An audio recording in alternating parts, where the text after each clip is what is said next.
Hello दोस्तों, राधे राधे, प्रणाम, जय श्री राम।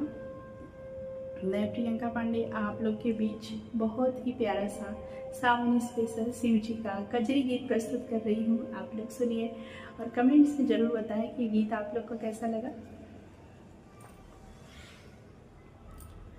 चढ़ा के भांग धतूर के गोला, देख बम बम भोला के। चढ़ा के भांग धतूर के गोला, देख बम बम भोला के।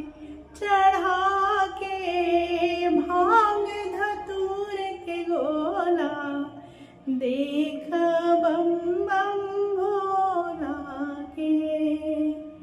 अखियाँ टह टह हुई है लाल, हुई है लाल हो, हुई है लाल। डमरू बजई है, ठोकी है ताल, ठोकी है ताल हो, ठोकी है ताल।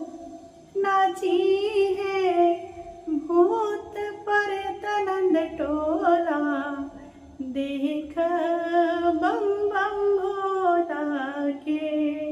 नाची है भूत प्रेत नंद टोला, देख बम बम भोला के। चढ़ा के भांग धतूर के गोला, देख बम बम भोला के। एक बनौरी देख के मदार, देख के मदार हो, देख के मदार। लाग छोड़ी लागी और पुपकार, और पुपकार